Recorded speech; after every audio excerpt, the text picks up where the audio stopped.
So I don't know if you watch Netflix, but there was a show on Netflix that prompted some controversy a couple of years ago called 13 Reasons Why, which is about a teenage girl's suicide. And recently there's some more buzz about it because a study came out in the Journal of the American Academy of Child and Adolescent Psychiatry, which suggested that teen suicide rates actually spiked after that show came out. Now, we should caveat, they can't actually prove that that's the cause, but it does raise the question of how do you talk about the issue more without it becoming a trigger for people?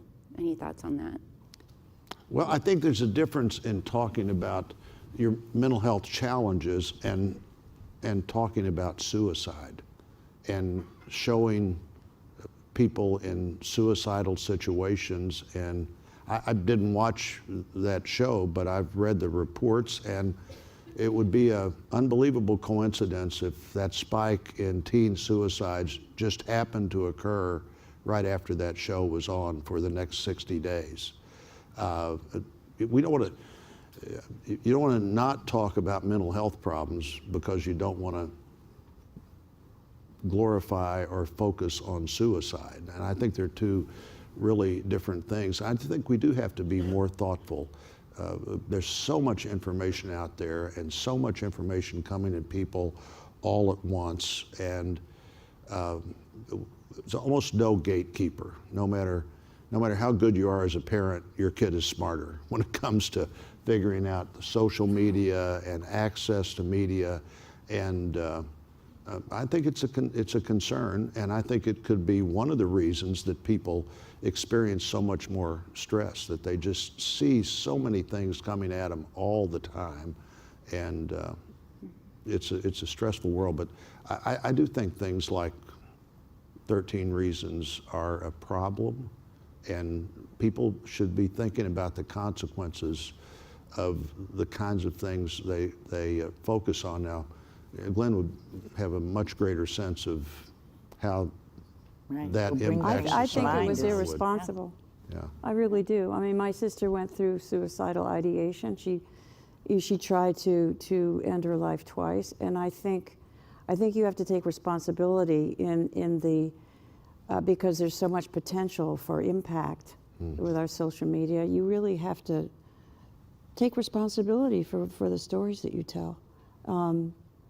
I think also we now in Bring Change to Mind are concentrating on high schools. We are creating these clubs in high schools, and they've been wildly successful, where kids go peer-to-peer with obviously an advisor, and they go into a stigma-free zone. They can talk about everything and anything that they're dealing with, and they can help their friends as well, and train each other, how to be vigilant, within their schools, because they're dealing with it. It's I don't know if there's a school in this country that hasn't had a suicide of some sort, but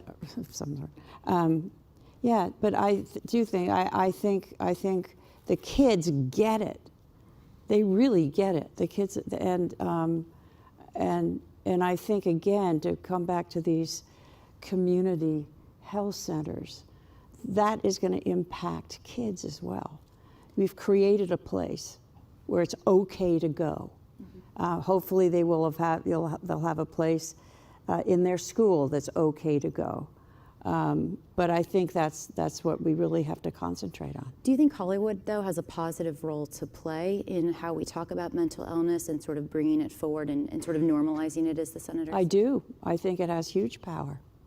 Yes, and I hope people will do that. Do you think we've seen more focus in Hollywood on mental health issues, or more openness to maybe portray what people go through in perhaps film or television?